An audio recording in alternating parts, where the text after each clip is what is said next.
Labą dieną, tai Nacionalinės bibliotekos tinklalaidė Profesinis klausimas.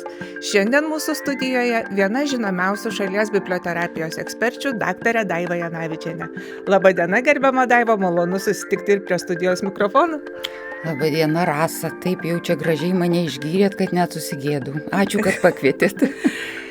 Atrodo, kad visą savo profesinį kelią jūs domitės biblioterapija. Kaip jūs ją atradote? Ar biblioterapija pati atėjo į jūsų gyvenimą? Taip labai gražiai suformuluotas jūsų klausimas, nes iš tikrųjų atsakymas yra dvigubas. Ir mane atrado, ir aš ieškojau. Gal pradėčiau nuo to, kad ta biblioterapija gal ir ne visai mano profesinį visą kelią mane lydi, nors galbūt to noro eiti šituo keliu buvo anksčiau, negu tą galėjau sau leisti. Ir pradžia turbūt yra susijus su tuo, kad visą gyvenimą nuo pat vaikystės labai mėgstu skaityti grožinę literatūrą.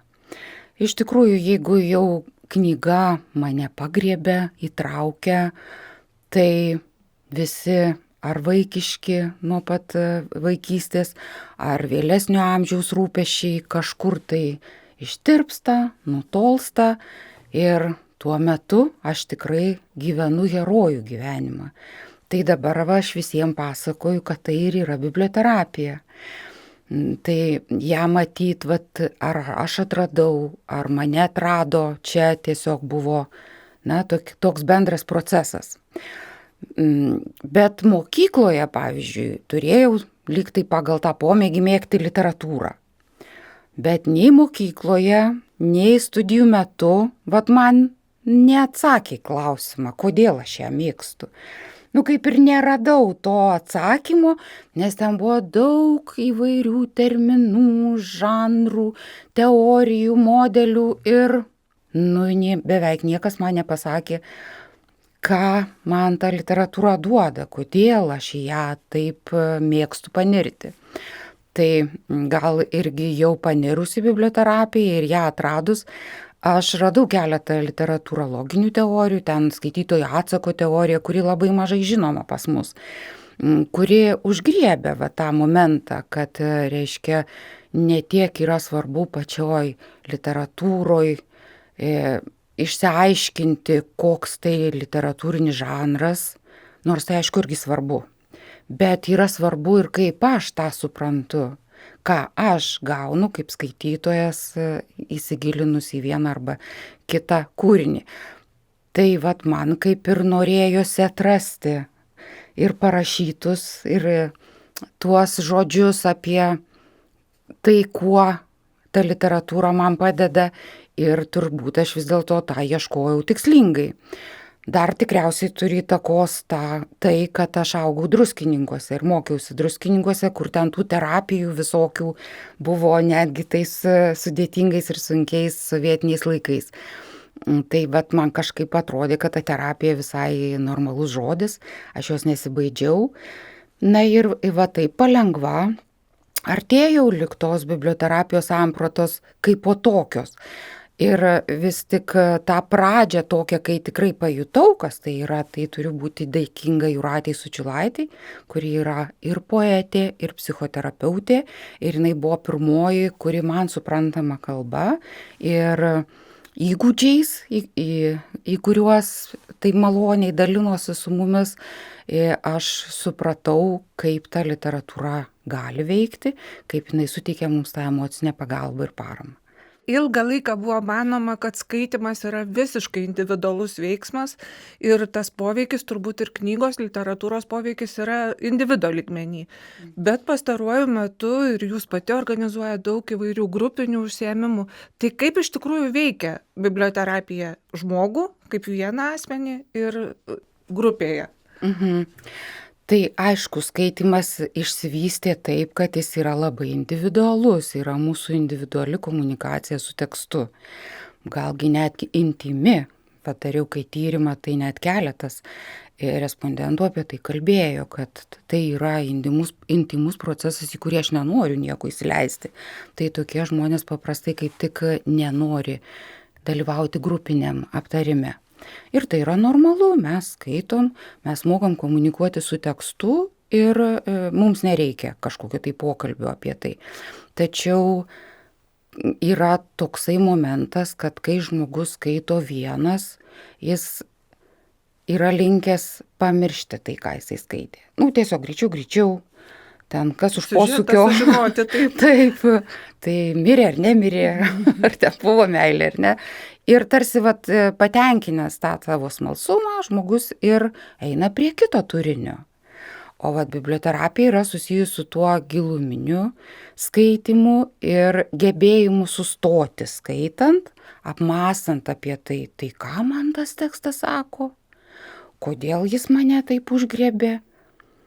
Šitas momentas, kuriame atsirado kažkoks gumulas gerklėje, ką jis man sako, kodėl aš čia dabar taip susigraudinau, arba kodėl konkrečiai tas herojus mane taip erzina.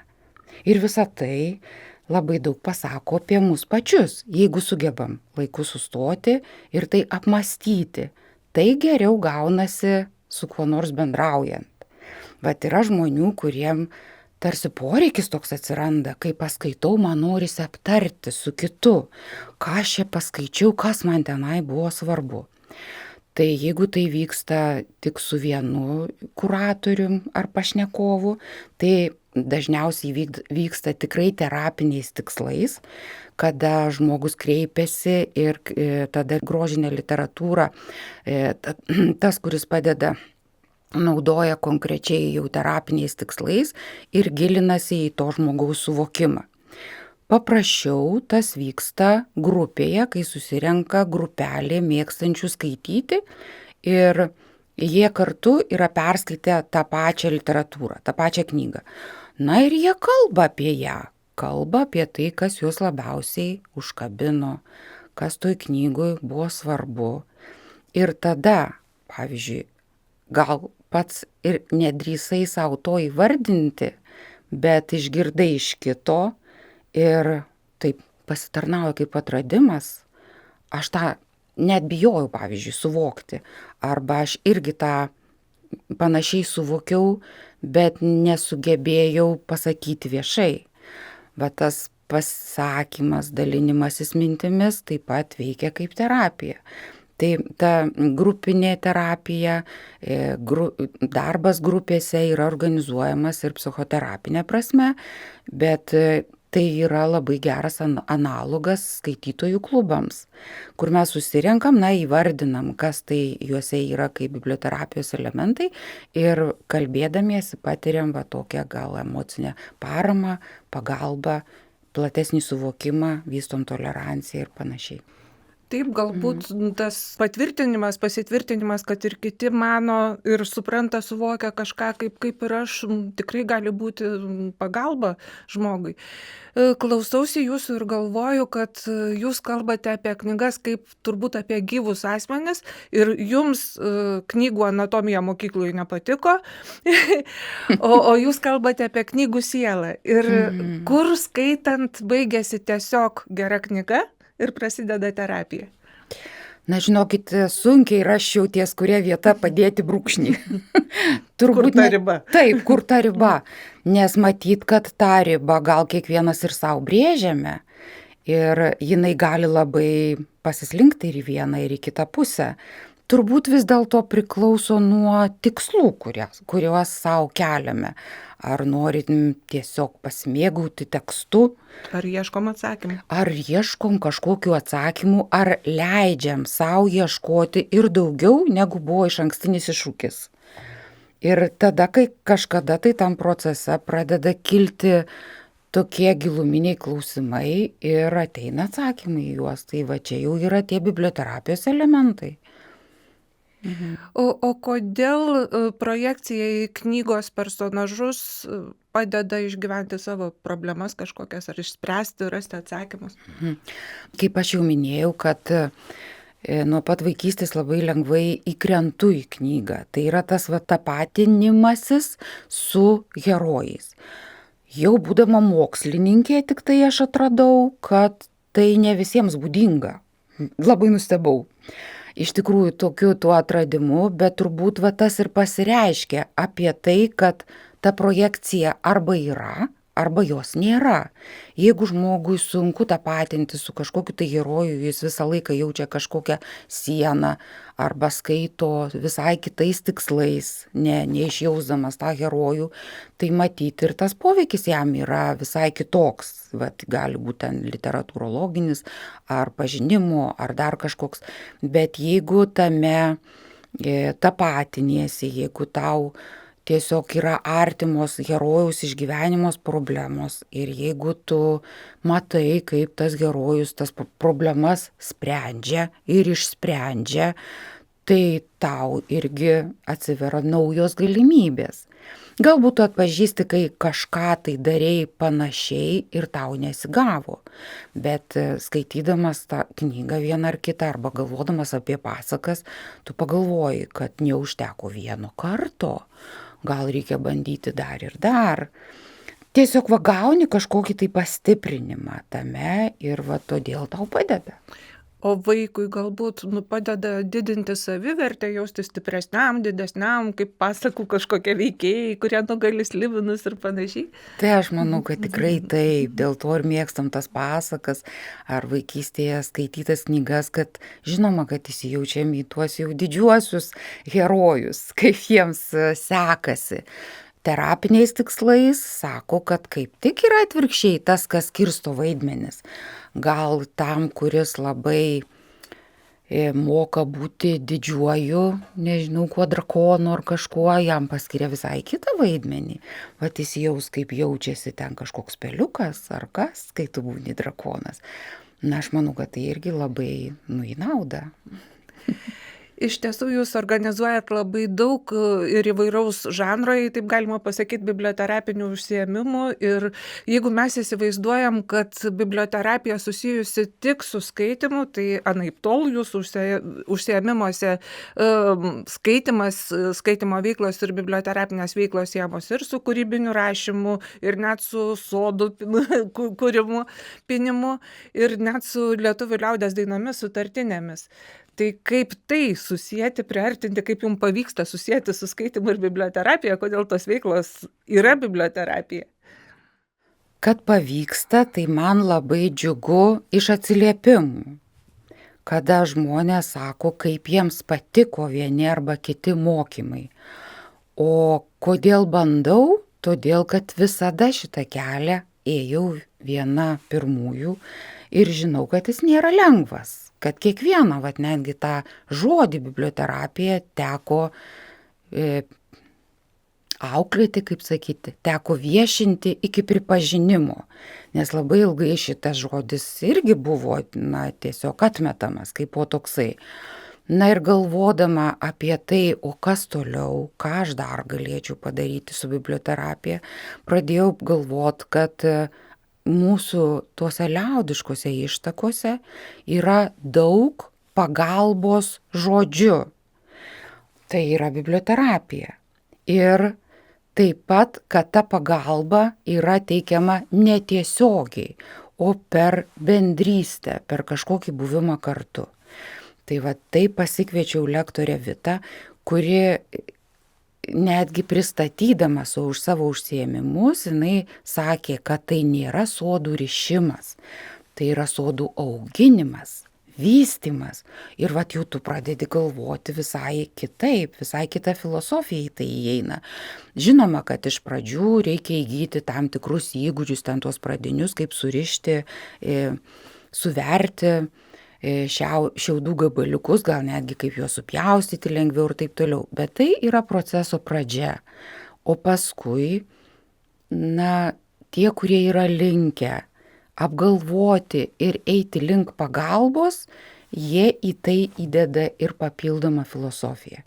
Tai labai puiku, kad Vita, aš ją pažinau, pavyzdžiui, iš jos eilėraščių, baltųjų eilių, kur jinai labai taikliai, jautriai išsako savo būsenas, savo suvokimus. Ir labai apsidžiaugiau, kai kartu radau, kad jinai ir pina tos sodus, augina juos. Ir tada aš pagalvojau, kad reikia apjungti visą tai, reikia pabandyti. Tai aš nesakau, kad visa tai iš pat pradžių įvyko tobulai, bet aš matau kelią tame, kad taip galima daryti. Tas pats ir su sutartiniu giedojimu. Juk sutartinės tai yra tiesiog pats tas žodis - sutarti. Tai tu neišvengiamai turi derintis prie kito. Tu turi girdėti, kaip dainuoja ir kurioj vietoje jau yra kiti, dainuojantis tuos paprastus kažkokius burtažodžius, raktažodžius ar dar, kurie patys savaime jų klausimasis, užburia. Tai aš manau, kad vėlgi tame galima atrasti ir daug tokio žodžio pagalbos, todėl kad nemažai sutartinių juk vis tik yra skirtos našlaitėliams. Reiškia savo dalį ten apgailėti, susitikti išėjusiais anapilin ir taip toliau. Aš manau, kad tai yra puikiai priemonė susirinkti kartu, tai išreikšti per mums seniai būdingas ir žinomas tradicijas. Tikrai, kaip jūs sakot, per burtažodžius, mūsų etninius burtažodžius. Daiva, ir jūs savo profesiniam gyvenime nesate vien tik biblioterapeutė, jūs ir mokslininkė, kaip minėjote, vykdote tyrimus ne vienerius metus, rašote mokslinius straipsnius, važinėjate po visos Lietuvos bibliotekas su mokymais, įvairiom edukacijom. Kas per visą jūsų profesinį kelią jums atrodo kaip pačios didžiausios sėkmės, kas jūs labiausiai pradžiugino? Labiausiai tai mane džiugina, kad šitas procesas vystosi. Kai aš išgirstu, kad kitos bibliotekos vysto ir kuria savo projektus. Tai yra ir Panevėžio apskrities biblioteka, ir Kauno miesto biblioteka, ir Panevėžio šiaurinė biblioteka, ir kitos bibliotekos, jos pačios imasi iniciatyvos kažką daryti. Dabar, pavyzdžiui, aš turiu testinį projektą su Varėnos biblioteka, kuri savo iniciatyvą kviečia skaitytojus dalyvauti biblioterapijos užsiėmimuose. Ir kaip smagu, kai pabaigus biblioterapijos užsiėmimą išgirsti tokį apibendrinimą. Vieną iš skaitytojų dalyvių užsiėmime sako, aš sužinojau, o gal ir išmokau, kad galima pasikalbėti ir apie eilėraščius. Tai man ir graudu, ir smagu, ir taip iš tikrųjų, kai pagalvoju, žmogus jau atėjo pagyvenęs, senjoras, ir jam buvo smagu tai, kad tą eilėraštį gal jisai pats neims iš tos intencijos ir paskaitys kažkur tai. Bet štai jisai suprato, kad tas eilėraštis ne šiaip yra skaitimų, jį galima aptarti, metaforą galima interpretuoti ir išjausti savimi. Tai tokie momentai labai yra, tokie malonūs širdžiai. O šiaip labiausiai turbūt pradžiugino kai mane pakvietė dalyvauti tarptautinėje konferencijoje Veronoje ir jie kaip didelį pasiekimą kalbėjo apie tai, kad bibliotekose yra teikiama biblioterapijos, nesakysi paslaugos, biblioterapijos renginiai ir užsiėmimai, veiklos vykdomos.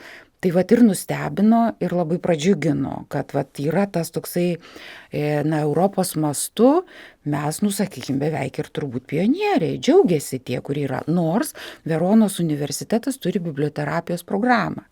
Ten yra profesinė programa kaip po magistro studijų viena iš atšakos ir štai jie susidomėjo apie tai, kad jau ta biblioterapija yra taikoma. Ir dar labai džiugu, kad dar platesniam kontekste. Tai yra nuvažiavus į antrą tarptautinę biblioterapijos konferenciją Suomijoje, Jyväskyloj, aš pamačiau, kokia gausybė yra žmonių suvažiavusių iš pasaulio, kurie taiko tą biblioterapiją. Tai iš tikrųjų labai puiku, kad per mano gyvenimą, per kokius 20 metų taip išsiplėtė tas biblioterapijos pažinimas ir buvimas. Iš tikrųjų, aš labai gerai įsidėmėjau kažkada jūsų pasakytus žodžius, kad pačioje pradžioje susidomėjusi biblioterapija, jūs su džiaugsmu lėkdavote į bibliotekas skleisti tos gerosios biblioterapijos žinios. Tai dabar jau tikrai galėtume sakyti, kad jūs praskynėte kelią biblioterapijai ir ji tikrai vis labiau įsigali. Bibliotekos domisi, kviečiasi jūs ir tai yra labai džiugu. Ačiū Jums, Daiva. Dar truputėlį noriu pasakyti, kad turbūt vienas iš tų pripažinimų, kuriuo labai džiaugiuosi, ir yra mano pakvietimas į profesinį klausimą. Tai ačiū, kad pakvietėt. Ačiū Jums už pokalbį.